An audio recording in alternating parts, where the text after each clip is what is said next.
স্বাগত জানাই। আজকে আবারও একটা রেসিপি নিয়ে চলে এসেছি। রেসিপিটা হচ্ছে আলু, ধনেপাতা, টমেটো দিয়ে একটা রাতের রুটি, পরোটা, লুচির সাথে বেশ মুখরোচক একটা তরকারি।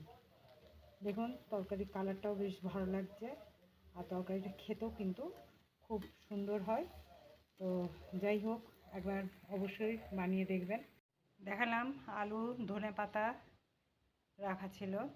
তো ধনেপাতা, টমেটো, কাঁচা লঙ্কা দিয়ে আলুর একটা মুখরোচক তরকারি।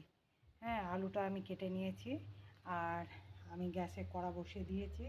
আমি একটু তেল দিচ্ছি। দেখুন কড়াতে আমি সর্ষের তেল দিয়েছি, তার মধ্যে চা চামচের হাফ চামচ কালো জিরে দিলাম। এরপরে একটু হিং দিয়ে দিচ্ছি।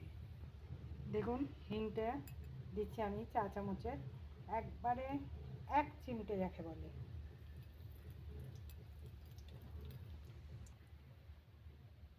দেখুন ঠিক এই সময় আমি আলুটা দিয়ে দিচ্ছি।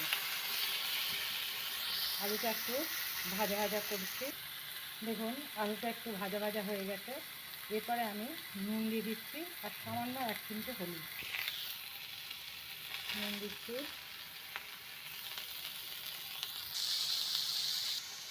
দেখুন একটু ভাজা ভাজা হয়েছে। এবার আমি গ্যাসটা লো করে ঢাকা দিয়ে দিলাম। দেখুন বেশ কিছুটা ভাজা হয়ে গেছে। এরপরে আমি দিচ্ছি টমেটো। দেখুন দিয়ে দিলাম একটা টমেটো কুচো করে।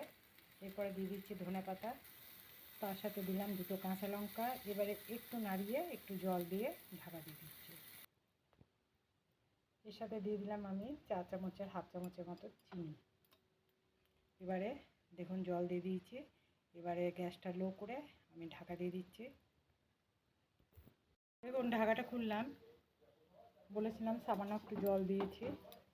আর টমেটোটা দেখুন একদম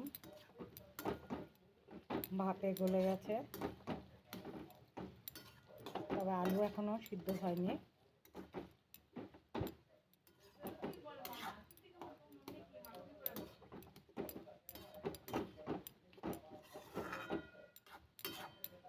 আবার আমি লো আঁচ করে ঢাকা দিয়ে দিচ্ছি। এটা খুলে দিলাম। তরকারিটা একদম রেডি হয়ে গেছে। দেখেই বুঝতে পারছেন যে একদম রুটি, পরোটা, লুচি যার সাথেই খাবেন ভালো লাগবে। তো যাই হোক, রেসিপিটা আপনাদের ভালো লাগলো। যদি ভালো লাগে তাহলে অবশ্যই একটা লাইক করবেন, শেয়ার করবেন, অবশ্যই সাবস্ক্রাইব করতে ভুলবেন না।